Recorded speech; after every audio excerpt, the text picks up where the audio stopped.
નમસ્તે દોસ્તો, આપનું સ્વાગત છે ન્યૂઝ ગુજરાતી પર। અહીં અમે તમને રોજની 20 મોટી ખબર આપીશું સરળ ભાષામાં સચોટ માહિતી સાથે। જો તમે છો ચેનલ પર નવા તો તરત જ સબસ્ક્રાઇબ કરો અને બેલ આઇકન દબાવો જેથી દરેક મહત્વપૂર્ણ ખબર સૌથી પહેલા તમને મળે। ચાલો શરૂ કરીએ આજના મુખ્ય સમાચાર।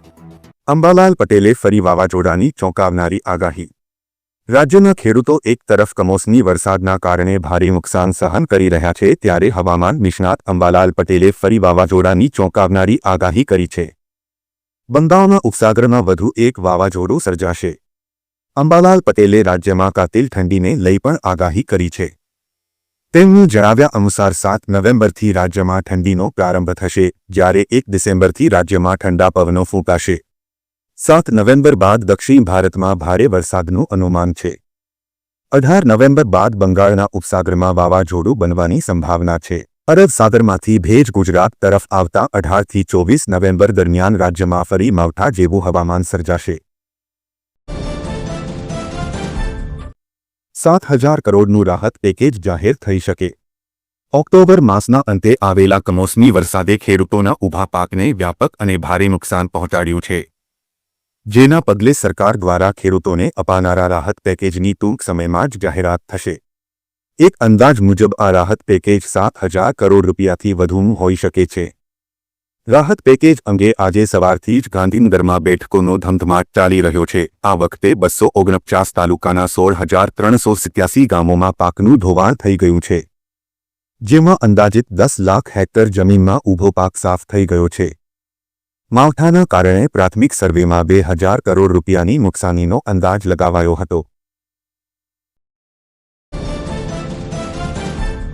પાક નુકસાન સહાયને લઈને સમાચાર। ઓક્ટોબર અંતના કમોસમી વરસાદથી ખેડૂતોના ઊભા પાકને વ્યાપક નુકસાન થયું છે। સરકાર ટૂંક સમયમાં 7,000 કરોડથી વધુ રાહત પેકેજ જાહેર કરશે। ગાંધીનગરમાં બેઠકો ચાલી રહી છે। 249 તાલુકાના 16,387 ગામોમાં 10 લાખ હેક્ટર પાક ધોવાઈ ગયો છે। પ્રાથમિક અંદાજ 2,000 કરોડનો હતો, જે 10,000 કરોડથી વધુ થયો છે। 85 લાખ હેક્ટર વાવેતરમાંથી 51 લાખ હેક્ટરમાં મોટું નુકસાન છે। 16,387 ગામના ખેડૂતને મળશે પૈસા। શું તમારે નુકસાન થયું છે? હા કે ના?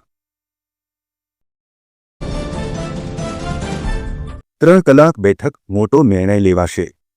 ગુજરાતમાં કમોસમી વરસાદે ખેડૂતોને પાયમાલ કરી દીધા છે। આ અંગે રાજ્ય સરકારે પાક નુકસાનીનો સર્વે કર્યો છે। ગઈકાલે મુખ્યમંત્રી પોતે જૂનાગઢ અને ગીર સોમનાથમાં પાક નુકસાનીની સમીક્ષા કરવા ગયા હતા। આજે બપોરે મુખ્યમંત્રી નિવાસસ્થાને મુખ્યમંત્રીની અધ્યક્ષતામાં બેઠક મળી હતી, જેમાં કૃષિ મંત્રી, નાણામંત્રી અને નાયબ મુખ્યમંત્રી હર્ષ સંઘવી જોડાયા હતા। આ બેઠક 3 કલાક ચાલી હતી। ખેડૂતો માટે આજે સાંજ સુધીમાં રાહત પેકેજ જાહેર કરે તેવી શક્યતા છે। ખેડૂતો માટે અત્યાર સુધીમાં મોટી સહાય જાહેર થાય તેવી પણ શક્યતા સેવાઈ રહી છે।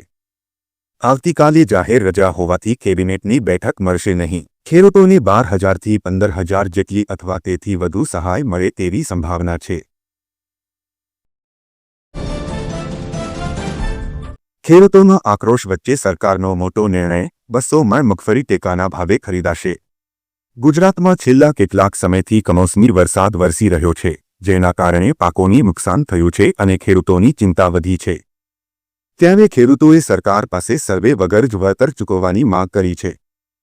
ખેડૂતોના આક્રોશ વચ્ચે હવે સરકારે મોટો નિર્ણય કર્યો છે।